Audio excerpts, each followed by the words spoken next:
وما أرسلنا في قرية من نبي إلا أخذنا أهلها بالبأساء والضراء لعلهم يضرعون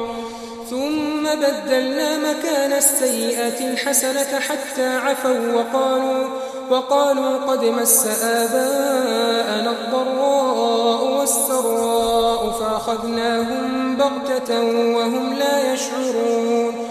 ولو أن أهل القرى آمنوا واتقوا لفتحنا عليهم بركات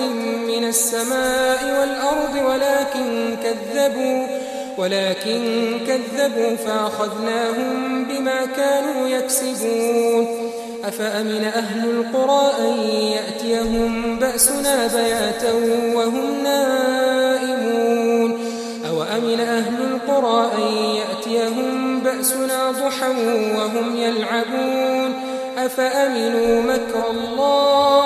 فلا يأمن مكر الله إلا القوم الخاسرون۔ اور ہم نے کسی شہر میں کوئی پیغمبر نہیں بھیجا مگر وہاں کے رہنے والوں کو جو ایمان نہ لائے دکھوں اور مصیبتوں میں مبتلا کیا تاکہ وہ عاجزی اور زاری کریں۔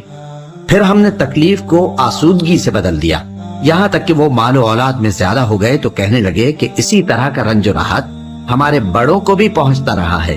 تو ہم نے ان کو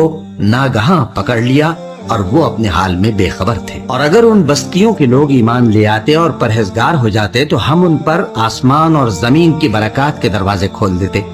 مگر انہوں نے تو تکذیب کی، سو ان کے اعمال کی سزا میں ہم نے ان کو پکڑ لیا۔ کیا بستیوں کے رہنے والے اس سے بے خوف ہیں کہ ان پر ہمارا عذاب رات کو واقع ہو اور وہ بے خبر سو رہے ہوں؟ اور کیا اہل شہر اس سے نڈر ہیں کہ ان پر ہمارا عذاب دن چڑھے آ نازل ہو اور وہ کھیل رہے ہوں؟ کیا یہ لوگ اللہ کے داؤں کا ڈر نہیں رکھتے؟ سن لو کہ اللہ کے داؤں سے وہی لوگ نڈر ہوتے ہیں جو خسارہ پانے والے ہیں۔